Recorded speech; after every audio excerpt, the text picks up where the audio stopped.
Alert জারি করলো Israel. পরিস্থিতি যেদিকে এগোচ্ছে তাতে মনে হচ্ছে ইরানের উপর যে কোনো মুহূর্তে ভয়ানক আক্রমণ করতে পারে ডোনাল্ড ট্রাম্পের আমেরিকা।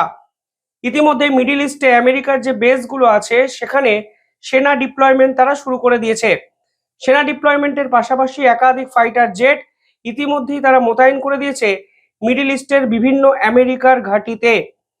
পরিস্থিতি যেদিকে এগোচ্ছে তারা ইরানকে বিভিন্ন দিক থেকে ঘিরে ফেলার চেষ্টা করছে। ইরানের পশ্চিম প্রান্তে একাধিক মার্কিন সেনাঘাঁটি এবং নিচের দিকে যেখানে জলস্তর আছে ঠিক সেখান থেকে আমেরিকার নৌবাহিনী একত্রে ইরানের উপর ঝাঁপিয়ে পড়তে পারে বলে বিশেষজ্ঞরা মনে করছেন। আর এর মাঝেই মিডিল ইস্টে একাধিক মার্কিন ঘাঁটিতে সেনা ডিপ্লয়মেন্টের খবর সামনে আসে এবং ডোনাল্ড ট্রাম্প স্পষ্ট বুঝিয়ে দেন ইরানের উপর তিনি যে কোনো মুহূর্তে আক্রমণ শানাতে পারেন। যে তথ্য সামনে এসেছে সেখানে বলা হচ্ছে হারির এয়ারবেস যা ইরাকে অবস্থিত সেখানে অলরেডি মার্কিন সেনাবাহিনী পৌঁছে গেছে। পাশাপাশি ইরাকের আল আসাদ এয়ারবেস, সিরিয়ার আল তানফ গ্যারিসন, কুয়েতের আল আসাম সালাম এয়ারবেস, বাহারিনের ইউএস নেভি হাই fleet base, Al Udeid airbase কাতারের এবং আল দাফরা এয়ারবেস ইউএই অর্থাৎ সংযুক্ত আরব আমিরশাহী, এই বেসগুলোকে অ্যাক্টিভ করে দিয়েছে আমেরিকা। এমনকি ন্যাটোর যে সর্ববৃহৎ ঘাঁটি জার্মানিতে অবস্থিত সেখানে কিন্তু মার্কিন সেনাবাহিনীর পক্ষ থেকে তাদের ফাইটার জেট, একাধিক ট্যাঙ্কার এবং নাইট স্টকারকে ডিপ্লয় করা হয়েছে। অর্থাৎ পরিস্থিতি যেদিকে এগোচ্ছে তা হলো ঘরে বাইরে প্রবল চাপের মুখে এই মুহূর্তে খামেনির ইরান।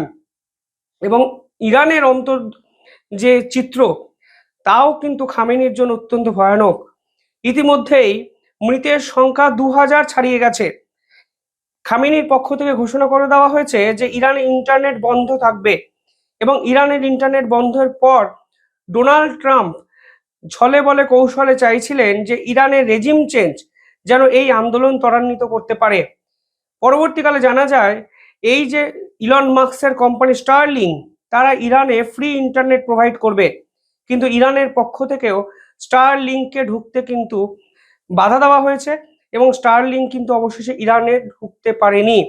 অর্থাৎ ইরান সরকার তাদের ভাবমূর্তিকে বজায় রাখার জন্য এই আন্দোলনের খবর, একাধিক মসজিদ পুড়িয়ে দেওয়ার খবর, কোরআন জ্বালিয়ে দেওয়ার খবর সামনে কিন্তু নিয়ে আসতে দিতে চাইছেন না। এই মুহূর্তে খামেনির বিপক্ষে ইরানের নারীরা রাস্তায় নেমেছে। একটি ভিডিওতে দেখা গেছে খামেনির ছবি জ্বালিয়ে দিয়ে এক নারী সিগারেট খাচ্ছে। অর্থাৎ ইরানে হিজাবের বিপক্ষে আন্দোলনকারীরা কিন্তু ক্রমশ ভয়ানক চিত্র ধারণ করছে। এমনকি ইরানের রাজধানী তেহরান তা কিন্তু রীতিমতো অশান্ত সমাজের সকল স্তরের মানুষের আন্দোলনে। ইরানের সেনাবাহিনীকে নির্বিচারে গুলি চালাতে হচ্ছে, তবে গুলি করার পরেও তারা কিন্তু এই আন্দোলনকে প্রশমন করতে পারছে না। একদিকে ইকোনমিক ক্রাইসিস যেখানে $1 পরিমাণ প্রায় 1 লক্ষ ইরানিয়ান রিয়াল ছাড়িয়ে গেছে, অন্যদিকে দেশের মোল্লাতন্ত্রের বিপক্ষে পুঞ্জীভূত ক্ষোভ, সব মিলিয়ে ইরানের সরকার পতন যে কার্যত সময়ের অপেক্ষা তা কিন্তু মনে করছেন বিশেষজ্ঞরা।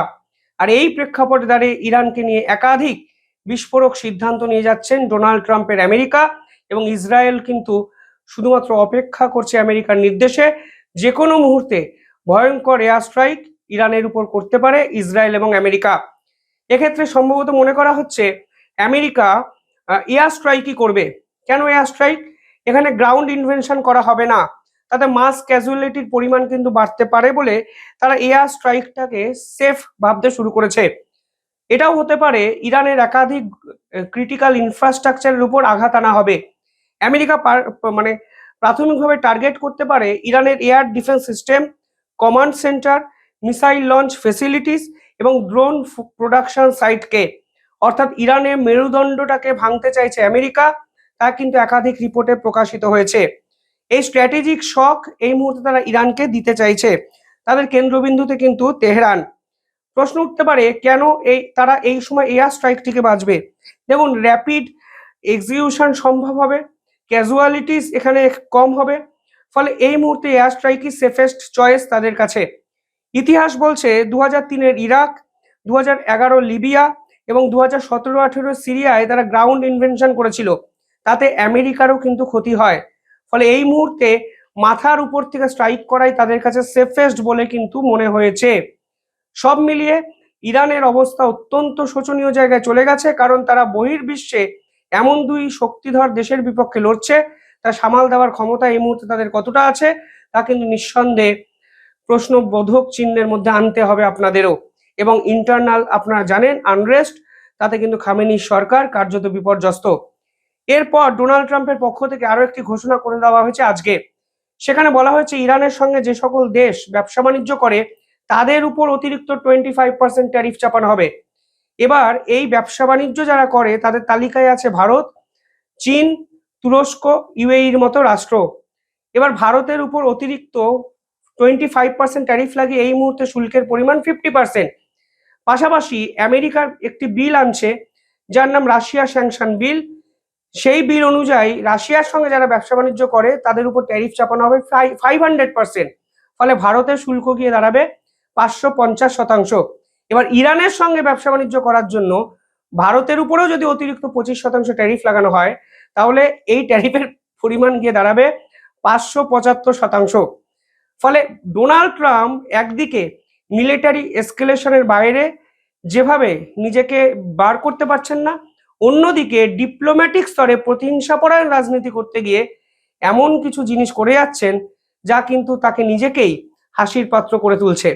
একটা দেশের উপর 575% ট্যারিফ লাগানোর অর্থ আলটিমেটলি আমেরিকা কি কিছু লাভ করতে পারে নাকি সব বড় প্রশ্ন, এবং সেই দেশটিরও কিছু যায় আসে না বেসিক্যালি। এই মুহূর্তে ইরান এবং ভারতের মধ্যে যে ব্যবসা বাণিজ্য হয় সেখানে 1.24 বিলিয়ন ডলার এক্সপোর্ট হয়। ভারতের পক্ষ থেকে এক্সপোর্ট করা হয় রাইস, টি, ফার্মা এবং সুগার। ভারত ইম্পোর্ট করে 0.44 বিলিয়ন ডলারের সামগ্রী, যার মধ্যে কেমিক্যাল এবং ড্রাই ফ্রুটস কিন্তু অন্যতম। এবার এই মুহূর্তে ডোনাল্ড ট্রাম্প তাদের যে economic powers act, emergency powers act আছে, তার আইন অনুযায়ী ন্যাশনাল সিকিউরিটির স্বার্থে ইরানের উপর 25% ট্যারিফ চাপাতে চাইছেন। ফলে ডোনাল্ড ট্রাম্প আর যাই করুক না কেন, কথায় কথা ন্যাশনাল সিকিউরিটির প্রশ্নে তিনি ভেনিজুয়েলা, তিনি ইরান, তিনি ভারত, তিনি রাশিয়াকে টার্গেট করতেই পারেন, তা কিন্তু পরিষ্কার বোঝা যাচ্ছে। তবে সব থেকে ইম্পর্টেন্ট বিষয়, আমেরিকা যদি ইরানের উপর এই ধরনের কোনো অ্যাগ্রেসিভ অ্যাটিটিউড শো করে তাহলে কিন্তু সব থেকে বড় ইনভেস্টমেন্ট ভারতের চাবাহার পোর্ট, যা কিন্তু ভারতের মিডল ইস্ট করিডোরের অত্যন্ত গুরুত্বপূর্ণ একটি অংশ, তা কিন্তু ক্ষতিগ্রস্ত হতে পারে। ফলে সেই দিক থেকে কিন্তু ভারত বিপদে পড়তে পারে। অন্যদিকে এই 25% অতিরিক্ত ট্যারিফ ভারতের কিন্তু বেসিক্যালি কিছু যায় আসে না, কারণ 500% ট্যারিফ আর 575% ট্যারিফের মধ্যে বিশাল কিছু পার্থক্য অন্তত হবে না, কারণ ব্যবসা বাণিজ্য এতে বন্ধ হয়ে গেছে, বন্ধ হয়ে যাবে। ক্ষতি যা হবে আমেরিকার কনজিউমারদের। সব মিলিয়ে পরিস্থিতি ক্রমশ জটিল হচ্ছে। আমার মনে হয় ডোনাল্ড ট্রাম্প যতদিন থাকবেন আরো আগামী 1 থেকে 1.5 বছর এই সকল জটিল জটিল সমীকরণগুলো আন্তর্জাতিক স্তরকে তিনি উপহার দেবেন।